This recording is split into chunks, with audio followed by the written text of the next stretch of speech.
how we have these huge, amazing festivals? Ever stop and think, what's the real story here?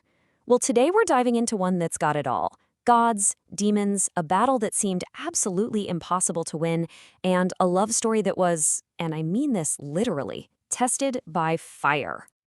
You hear this chant a lot, right? Victory to Rama. It's powerful, it's everywhere, but it's not just a cheer.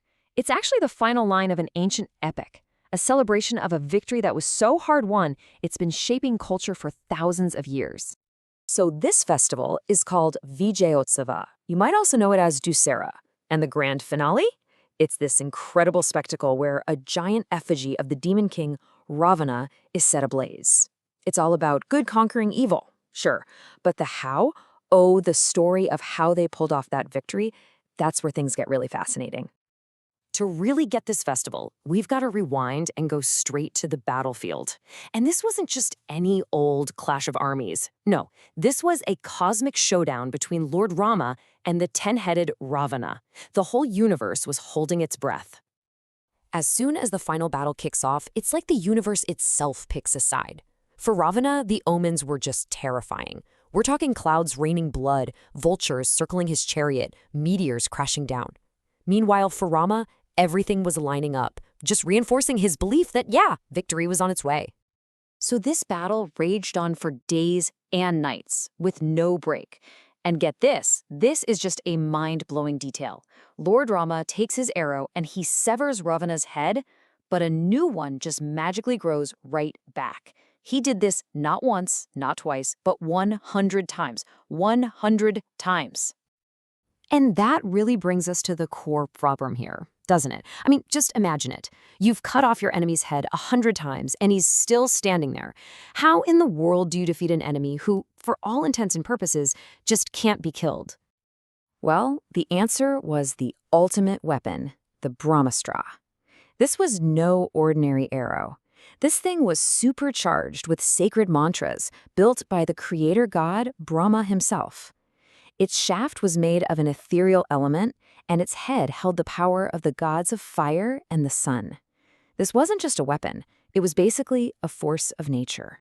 So, Rama lets the Brahmastra fly. It tears through the air like death itself, pierces Ravana's heart, and just like that, the war is over. The demon king falls, the armies of good erupt in celebration. Victory! But the story? Oh, it is not over. Not by a long shot. Right when you're thinking, okay, happy ending, reunion time, the whole story takes this sharp, unexpected turn. It gets so emotionally complicated. The focus shifts from the chaos of the battlefield to Rama's rescued wife, Sita, and a trial that absolutely no one saw coming. Okay, so after months of suffering in captivity, Sita is finally brought before Rama. You're expecting this emotional, loving reunion, right? But instead, she gets hit with these unbelievably cold words. He tells her he didn't fight the war for her, but to clear his own name, and that she's free to go wherever she pleases. Just, wow. But Sita doesn't just break down. She stands tall and responds with this incredible strength. She fiercely defends her own character, her purity, and she calls him out on his judgment. She reminds him that her devotion to him never, ever wavered, not in thought, word, or deed. So having been rejected by her husband in front of literally everyone, Sita makes this desperate, powerful choice to prove her purity beyond any doubt. For all time, she demands that a funeral pyre be built. She's going to face the ultimate test, a trial by fire. As Sita walks toward those flames, this whole conflict just goes to another level. It's no longer just a human drama. The gods themselves, who've been watching this entire saga play out, decide they can't stay quiet anymore. They descend from the heavens. The creator god Brahma speaks directly to Rama. He reminds him of who he really is. He's not just some human king. He is Lord Narayana, Vishnu himself. And Sita? She's his eternal consort, the goddess Lakshmi. They came to Earth for this very mission, to get rid of Ravana. And then, the miracle happens. As everyone watches, the god of fire, Agni, literally rises up out of the blazing pyre, and in his arms, he's carrying Sita. She's completely unharmed. Her clothes, her hair, even the flowers in her hair, not a single thing is touched by the flames. Agni, who is a universal witness, speaks to Rama and to the entire world. He declares that Sita is completely pure, without even the tiniest trace of sin. He says Rama must accept her. I mean, it is the ultimate proof, coming from the most undeniable source you can imagine. So, with tears of joy, Rama finally explains himself. He says he always knew she was pure, but he needed the world to know it too.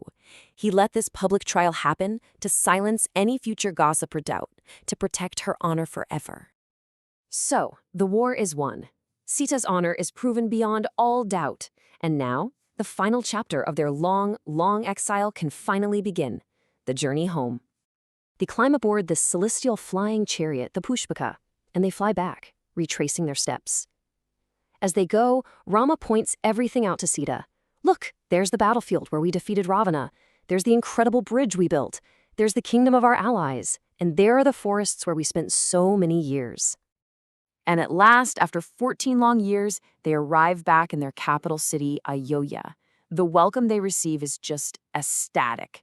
Rama is crowned king in this huge ceremony, and the main promise of the whole story, the rightful king returning to his throne, is finally fulfilled. But the story doesn't just stop at the coronation.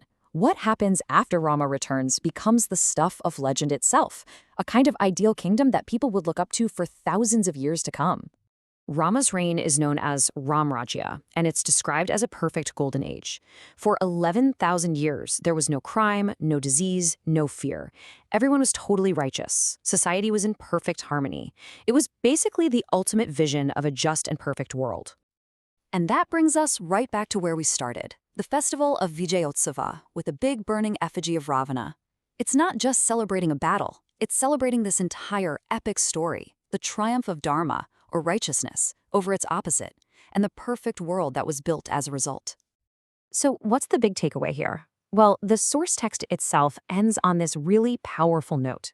It says that just listening to this incredible story can actually transform you, that by hearing this tale of struggle, sacrifice, and victory, you can be purified. It suggests the real victory isn't just something that happened back then, it's in the telling and the hearing of the story itself.